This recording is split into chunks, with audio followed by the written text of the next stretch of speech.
Following the kidnap of a doctor, as you say, and I'm sure we're all aware of this, on the 6th of April 2025, and is released on the 7th of April 2025 after collecting a ransom of 15 million naira from the family of the medical doctor, including the delivery of energy drinks and food.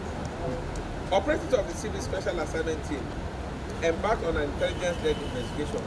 On the 10th of April 2025, they trailed and arrested one Abubakar Usman, popularly known as Shehu, the gang leader of this deadly kidnapping syndicate, and allegedly responsible for a series of kidnapping at Ogwashuku, Ibuzo, Ubuluku, and environs, and responsible for the kidnap of the medical doctor and the collection of the ransom fee of 15 million naira.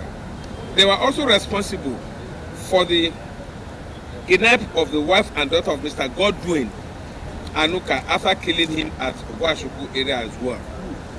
They confessed to being responsible for the kidnap of a realtor, Esther Ojo, that was also killed in the bush.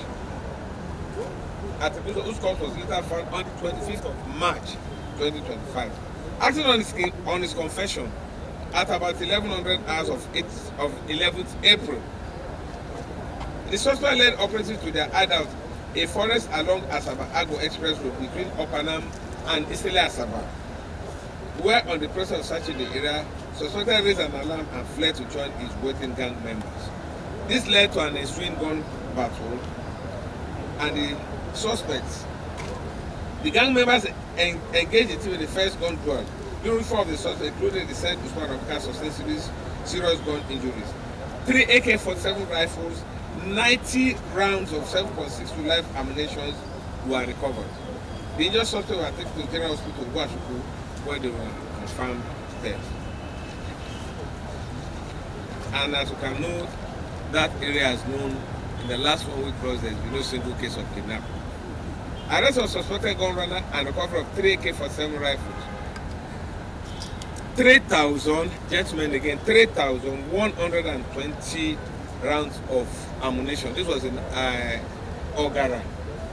It was being transported to Port Harcourt when this individual was accosted.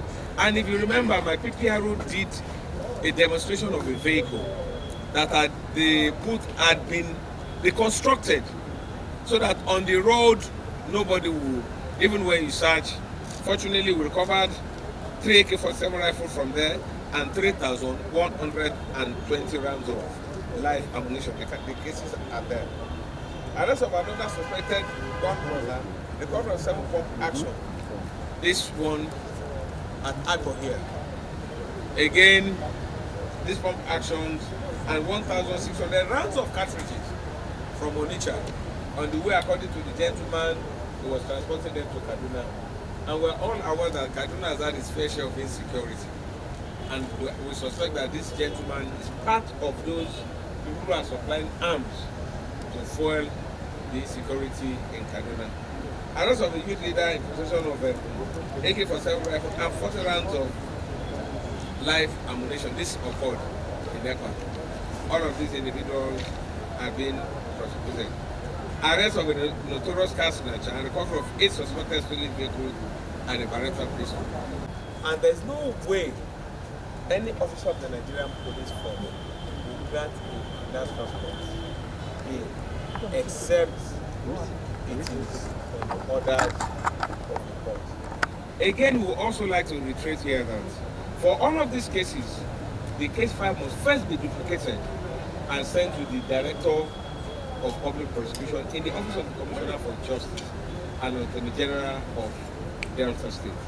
I do not have the details of this story, but I've decided to let you know the processes of, in all we have said in all our briefings, nobody is going to grant a suspected kidnapper bail except on the orders of the court. We do not have such powers. Usually we duplicate, we conclude the investigation, duplicate the case file and send to the Director of Public Prosecution, who takes over. It is the state that prosecutes, it's not the Nigerian police.